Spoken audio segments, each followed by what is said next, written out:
A paz e a graça do nosso amado Senhor Jesus Cristo seja na vida de todos. Hoje o nosso estudo está no livro de 1 Samuel, no capítulo 24. Davi deixa de matar Saul. Davi deixa de matar o seu perseguidor. E a partir do verso 1, a palavra de Deus diz assim: Quando Saul voltou da luta contra os filisteus, soube que Davi estava na região deserta, que fica perto da fonte de Gede. Então, escolheu 3.000 dos seus melhores soldados de Israel e foi com eles para procurar Davi e os seus homens a leste das rochas dos cabritos selvagens. Saul chegou a uma caverna, junto de alguns currais de ovelhas, perto da estrada, e entrou ali para satisfazer as suas necessidades. Aconteceu que Davi e os seus homens estavam escondidos mais no fundo da caverna. Então eles, os homens de Davi, disseram para ele: Esta é a oportunidade. O Senhor Deus disse que ele entregaria o seu inimigo e que você poderia fazer com ele o que quisesse. O que nós temos aqui? Saul continua perseguindo Davi. Fica sabendo da região que ele estava. Pega 3.000 dos seus melhores soldados. Ele não queria poupar esforços para alcançar Davi, aniquilar Davi e quem tivesse com ele. No caminho da perseguição, o rei Saul entra numa caverna para fazer as suas necessidades. Só que essa caverna, provavelmente uma caverna muito profunda, porque Davi estava com 400, 600 homens, e eles estavam mais profundo da caverna, e quando o exército de Saul se aproximou e Saul, muito possivelmente, entrou na caverna sozinho, porque ia fazer necessidades fisiológicas, então eles ficaram quietos, Davi com os seus homens, ficaram quietos ali, e enquanto o rei Saul fazia suas necessidades. Só que enquanto isso, alguns dos homens de Davi falaram com ele: Olha, Davi, você é um homem muito feliz mesmo. Deus é contigo mesmo. Olha só, Deus está entregando a Saul nas suas mãos agora, como há promessas, como a própria palavra do Senhor diz, que ele entrega os inimigos em suas mãos. Era uma palavra muito tentadora, porque trazia verdades no meio das palavras. E Davi, ele então, conforme diz agora a palavra, ele vai se arrastando de mansinho, bem devagarinho para não fazer barulho.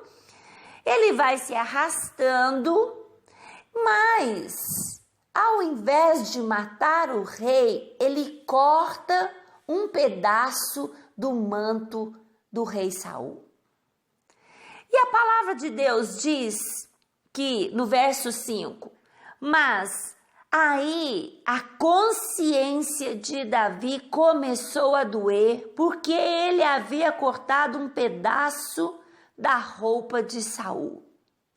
Então ele disse aos seus homens: O Senhor Deus me livre, de fazer algum mal ao meu senhor, ao rei, que ele escolheu.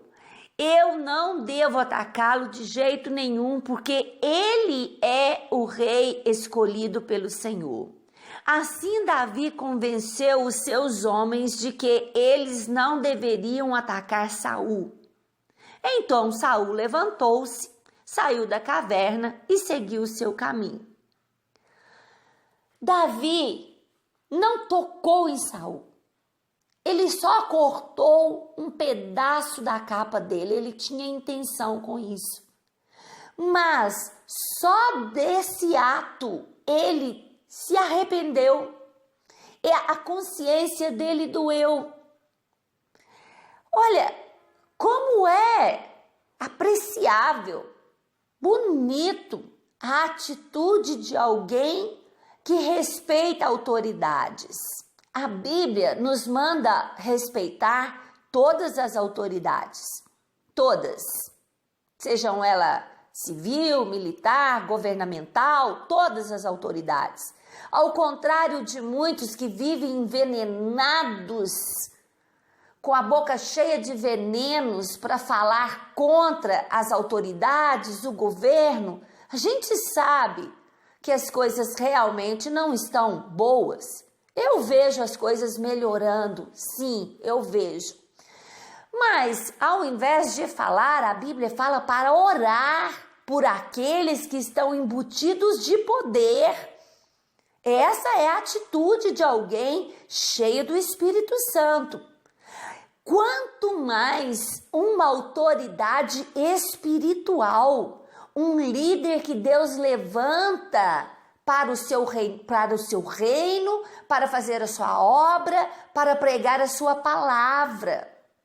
Eu sempre digo que faz mal à saúde, literalmente falando. Falar mal de um líder espiritual, e muitos escarnecem, são injustos, falam mentiras, falam de coisas que não sabem, de coisas que não conhecem. Nós vemos aqui Davi, ele foi ungido pelo profeta Samuel, mas ele ainda não havia sido empossado como rei de Israel. E ele diz: que Deus me livre dessa tentação de tocar num homem que é ungido por Deus. Olha que coisa linda! Que homem mesmo segundo o coração de Deus. E ele se arrepende só de ter cortado uma parte do manto. Mas ele aproveita a situação para buscar paz, para buscar apaziguar aquela situação e aquela perseguição.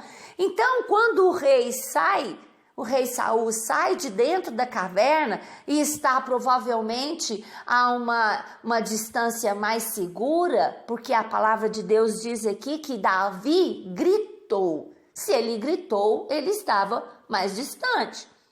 Ele gritou para Saul, gritou numa posição de reverência, chamando-o de Senhor ou de meu pai, que era também uma atitude, uma palavra de muito respeito, e ele coloca o rosto em chão em posição de humildade, de reconhecimento de autoridade, e ele grita para Saul e começa a falar com ele: mas por que, Saul? Rei Saul, né? Que você está dando ouvido às pessoas, que eu estou querendo fazer o mal? Veja aqui na minha mão. Eu tenho na minha mão um pedaço do manto que eu cortei agora de você aqui na caverna.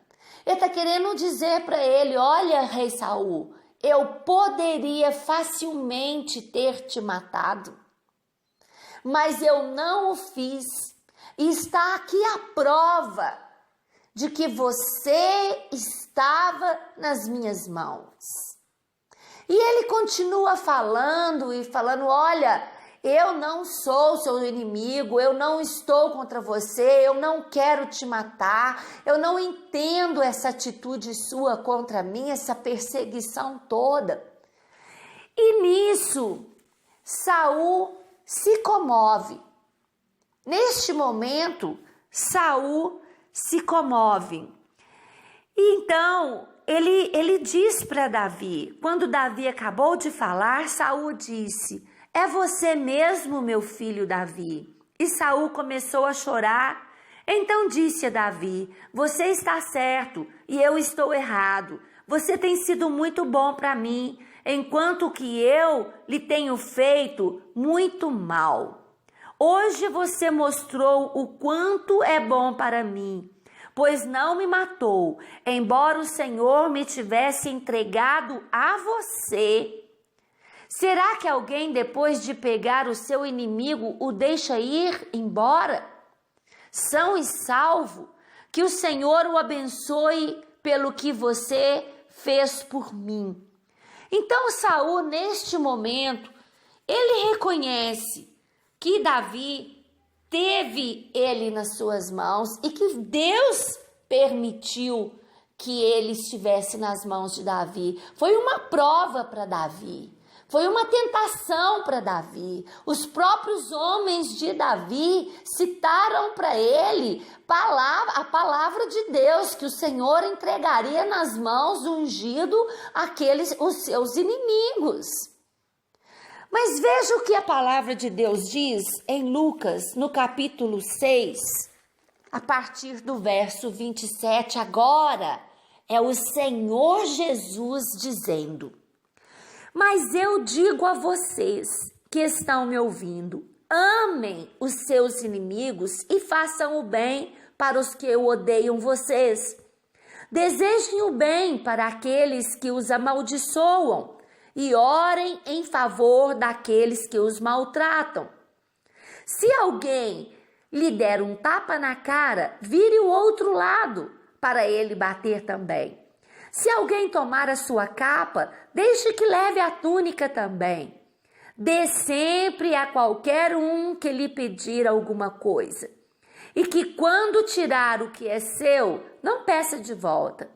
Façam aos outros a mesma coisa que querem que eles façam a vocês. Esse versículo aqui é chave. É chave para qualquer relacionamento de sucesso e com a vontade de Deus prevalecendo na nossa vida. Porque, veja bem esse versículo.